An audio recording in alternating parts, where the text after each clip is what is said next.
It is night in Norwich, in the east of England in the 1270s. The cathedral priory of the Holy Trinity stands inside its walled close. A Norman tower crowned with a timber spire sheathed in lead, and to the south, a dormitory where some 60 Benedictine monks lie asleep in one long room. One of them is awake, or is about to be. He is the sacrist, the sacrista, the monk whose office holds the church itself, its lamps, its vestments, its relics, and above all its bells. Sometime in the hours before dawn, he must give the signal for Matins, the night office, the first and longest of the day's prayers. The Rule of Saint Benedict, chapter 47, is explicit about who decides. The signal for the work of God, by day or by night, is to be given by the abbot, or by a brother he has chosen for the task. A brother who must announce it at its proper time. At Norwich, that brother is the sacrist. When he gives the word, the bell sounds in the tower, and that bell is the only public clock this house possesses. 60 men will rise in the dark, dress in silence, and feel their way down the night stair into the choir, because one man judged that the hour had come. Now look around the building with him. Nothing in it shows the time. There are no dials, no hands, no numbers, no face glows on the tower. The only instrument in this house that speaks the hour is the one he himself is about to operate. And he has to be right, not roughly right, right enough that an entire community obeys. Ring early and 60 men lose a night's sleep for nothing. Ring late and the office collides with the dawn. The rule even has a chapter for monks who arrive late to the work of God. We'll come to that chapter. It is worth the detour. We know this office existed because the paperwork survived. Norwich preserves some 1,400 account rolls from its monastic officials, the earliest from 1272. The year riots and fire swept the precinct and burned the older records. The sacrist's rolls, with their entries for wax and bell rope and repair, run from the 1270s onward. A man held this job. He was audited for it. The parchment proves the office. The night proves the problem. So the question is not how medieval monks read clocks. There are no clocks to read, none as we mean the word. The question is how one man, every night of the year, decided the hour for everyone else, and what happened to him and to others when he got it wrong. The sacrist does not work in hours, he works in names. The Rule of Saint Benedict, written some 700 years before this night and running every Benedictine house in Europe like an operating system, divides the day not into numbers but into prayers. Chapter 16 quotes the psalmist, "7 times a day I have praised you." So 7 offices structure the waking day: Lords at dawn, Prime at the first hour of daylight, Terce, Sext, and None spread across the morning and afternoon, Vespers as evening falls, Compline before sleep. And then, in the night, there is Matins, because the psalmist also says, "At midnight I rise to give you praise." 8 stopping points, named, not numbered. Ask a monk of Norwich what time it is, and the honest answer is a name. It is the hour of Sext. It is the hour of None. It is the dark before Matins. The day is a chain of bells, and the bells are a chain of obedience. Who fixes those hours? The abbot. Chapter 8 of the Rule instructs that the hour of Matins shifts with the seasons, adjusted so that winter or summer, the night office ends as the day begins. The sacrist does not own the schedule, he executes it. Though executes, as we're about to see, is doing a great deal of work in that sentence. And here is the strangeness at the center of his job, the key to everything that follows. The hours themselves were not equal. Medieval Europe kept seasonal hours, the ancient system. Whatever the length of the day, daylight was divided into 12 hours, and the night into 12 more. In an English June, a daytime hour runs to well over 70 of our minutes. In December, it shrinks toward 40. The night hours do the opposite, short in summer, long and punishing in winter. The hour is a fraction of the day, and the day keeps changing length. This was not a medieval error. It was a definition.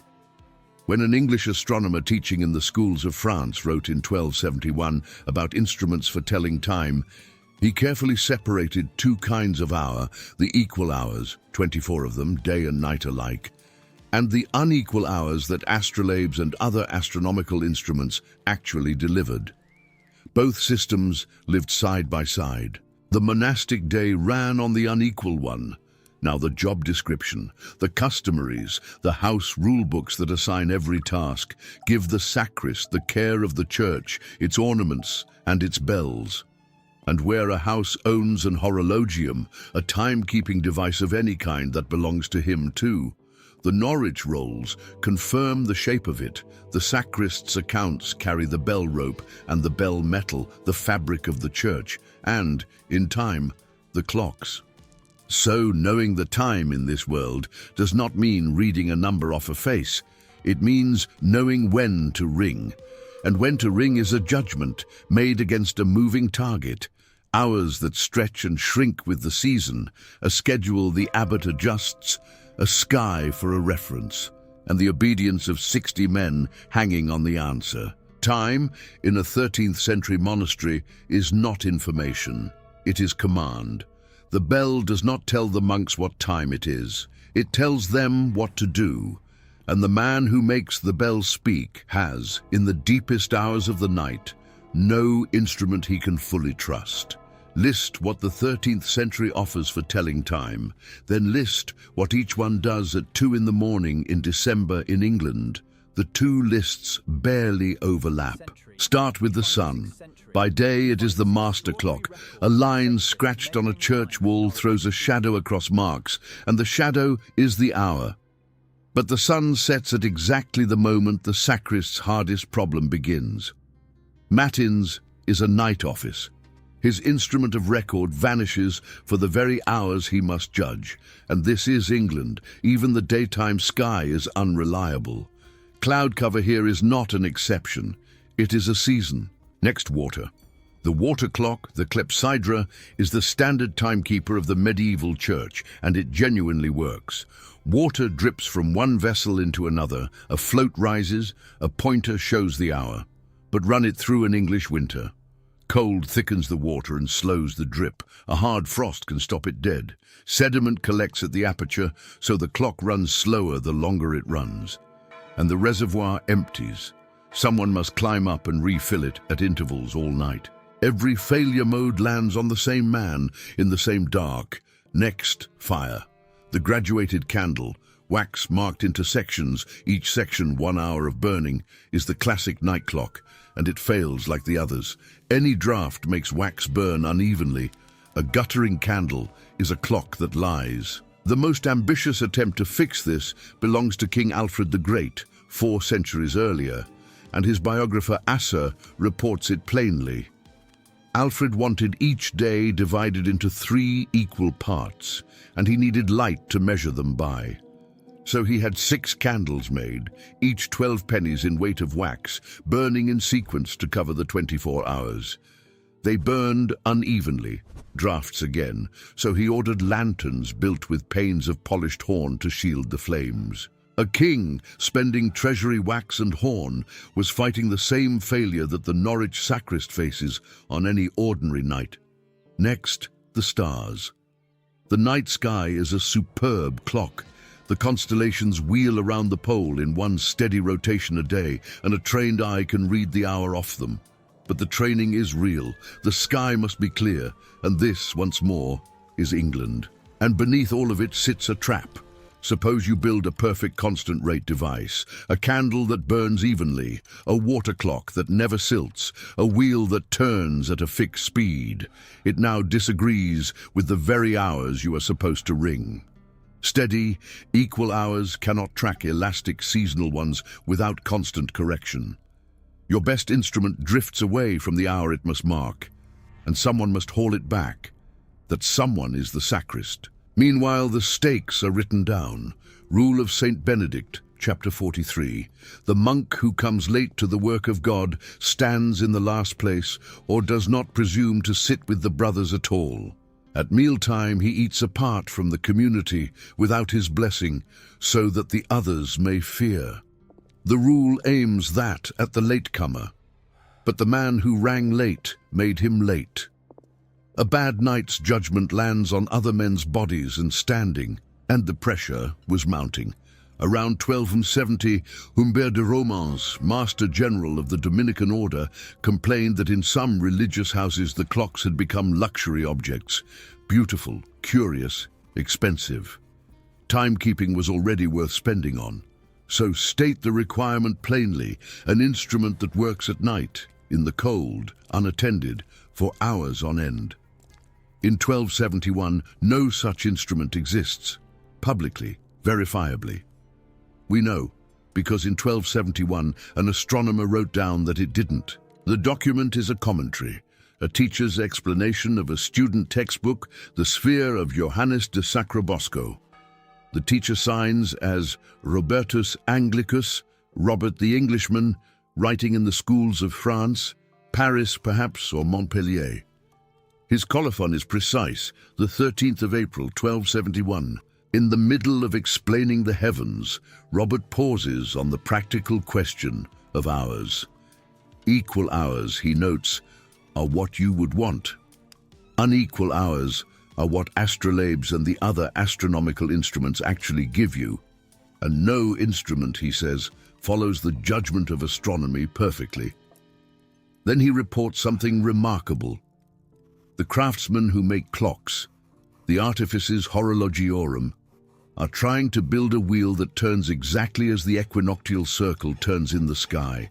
One rotation, one day, sed non possunt omnino complere opus eorum, but they cannot complete their work. If they could, he writes, it would be a truly exact horologium, worth more than the astrolabe for taking the hours. Read that again, because it is a status report on a technology. In 1271, the mechanical clock is not a secret, not a legend, not a memory. It is an open problem, with a name known in the schools. Europe's clockmakers have been trying for years to make a wheel that turns once a day, and they cannot finish it. Now watch what the records do next. The solution arrives in the least glamorous documents in Europe, expense accounts. 1273. The sacrist's roll at Norwich records a payment for an horologium, the earliest payment for a timekeeper in any English account. What kind? The roll doesn't say. It could be a water clock. It could be one of the first mechanical ones. Scholars still argue, and the parchment keeps its silence. 1283. The Annals of Dunstable Priory, north of London, carry one line of Latin, Eodem anno fecimus horologium quod est supra pulpitum collocatum.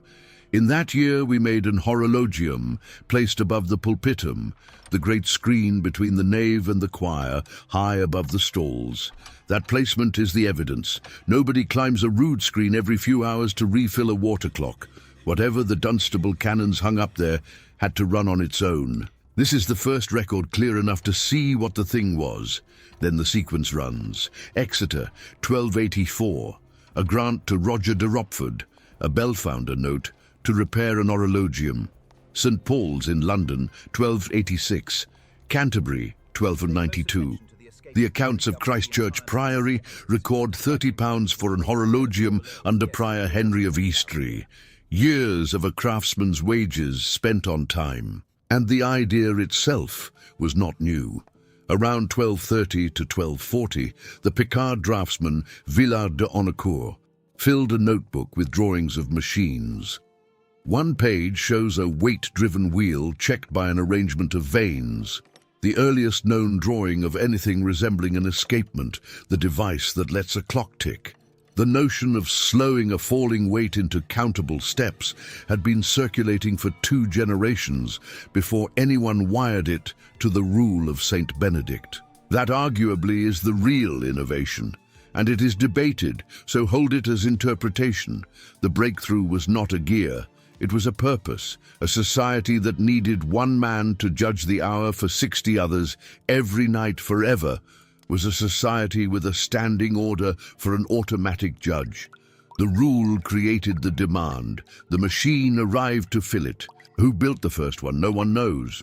One historian calls the years 1276 to 1310 the dark era of horology, the stretch in which the principle surfaced somewhere in southern England or in several places at once, and left no name behind.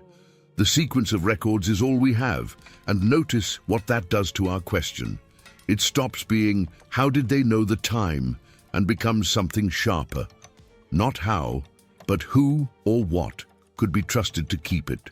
Before the machine, there was the arsenal, and it deserves respect because every piece of it worked, and every piece of it failed. The sacrist's real toolkit, assembled over centuries, ran on the human voice, the stars, water, wax, and stone. Start with the voice, the oldest and strangest of the five. In the early 5th century, John Cassian described the night prayer of the Egyptian monks, 12 psalms sung in sequence at the night assembly. 12 deliberately, long enough to be a real vigil, short enough to be survivable night after night. But a sung psalm has a duration, roughly stable, and 12 of them in order are a clock. A community singing its way through the night office is measuring the night with its own breath. The voice was the constant rate device that needed no clear sky and never froze. It needed stamina and someone to keep count. Then, the stars. Around the year 1011, Beorhtferth, a monk teacher at Ramsey Abbey in England, wrote the Enchiridion, a manual of everything a monk was expected to know. And in it, he taught the star clock, the two guards of the little bear, wheeling around the pole star like the hands of a dial. Watch them swing through their circuit and you can read how far the night has gone. Monks were trained in this. It was on the curriculum. But the star clock needs an open sky, and an open sky over East Anglia in winter is a wager. Then the astrolabe, brass, precise, expensive, the instrument Robertus Anglicus, named as the standard for taking the unequal hours. It converts the sky into time. It is genuinely scientific, and it is useless under cloud, at night, in untrained hands. Then water. Theophilus the priest's workshop manual, De Diversis Artibus, from around 1100, does not merely mention a water clock. It gives instructions for building one, the way a cookbook gives a recipe. This was ordinary craft knowledge. And it inherits every winter failure we have already listed, the cold, the silt, the refilling. Then wax, the graduated candle, King Alfred's line of defense, its marks creeping past the flame, and its old enemy, the draught. Then stone, on the south walls of English churches, scratched into the masonry, survive the mass dials, a circle, radiating lines, a hole for a peg to cast a shadow. The shadow crosses the lines, and the parish knows where it stands in the day. Thousands of them survive. No one has ever counted them all. The running estimate for England alone runs to several thousand. They are humble, they are everywhere, and they are absolutely blind at night. Every instrument in the kit fails at night, or in winter, or without a trained attendant, usually all three. And then, in the last decades of the 13th century, the machine arrives, and mechanically, it is almost embarrassingly simple. A weight hangs from a cord around a drum and falls, wanting to reach the floor. Left alone, it would arrive in seconds. So the falling weight drives a train of gears into a crown wheel, a wheel with saw-shaped teeth, and those teeth catch two small pallets set on an upright shaft. Each catch stops the fall for an instant, then lets it go. On the shaft sits a horizontal bar, the foliot, hung with small adjustable weights, swinging first one way, then the other. Catch, release, catch, release. The machine ticks. This is the verge escapement, the first device in European history that divides time itself, not light not water, not wax, but time, into equal countable beats. Is it accurate? No. Early verge and foliot clocks could drift by as much as an hour a day. Estimates vary, and a keeper corrected them against the sun. As a measurer, the machine is worse than a clear sky and a trained monk. But that is not the point. The machine does not measure better than the stars. It measures without a human. No sky, no warmth, no refilling, no one awake. It will tick through the frost and the cloud and the whole length of a December night, and in the morning it will still be ticking. By the 1290s, the machine is inside the office, and the Norwich rolls show it in the most mundane way possible. In 1290, the sacrist's accounts record 6 shillings and 5 pence for mending the clock. Not building, mending, a repair line. The future has become a maintenance item. At Canterbury in 1292, the great horologe is running £30 deep. And now comes the detail that reorders everything you have been assuming about this story. These first clocks have no dial, no face, no hands. Hold on to that because it changes what a clock is. The machines of the 1280s and 1290s were not built to show anyone the time. They were built to strike. A train of wheels, a falling weight, an escapement ticking away, and at the top of the train, a count wheel lifting a hammer again and again against a bell. The machine exists so that at intervals metal strikes metal, and the house obeys. Even the word gives the game away. Clock descends from clocker, and clocker means bell. A clock is not a thing that tells you the time. A clock is a bell that rings itself. For the sacrist, this is precisely the machine he was waiting for, not a finer meter of elastic hours, but an automatic night watchman that will lift a hammer while he sleeps. The judgment of one man in the dark has been delegated to a weight of iron. But the machine has a property nobody ordered. It strikes equal hours, 24 of them, the same in June and December, all through the night. And every time that bell rings on schedule, the seasonal hours lose ground. The long summer hour, the short winter hour, the ancient elastic day. The equal hour, which in 1271 Robertus Anglicus could describe only as a theoretical ideal, walks out of the astronomer's commentary and into the soundscape of ordinary life. By 1324, an English writer records it as common knowledge that the great cathedrals now house large and elaborate clocks. In 2 generations, the machine has gone from "they cannot complete their work" to furniture. And Norwich shows what the machine became in the same rolls that once carried bell rope and wax. In the early 1320s, the sacrist is Thomas of Plumstead, and he launches the great astronomical clock of Norwich.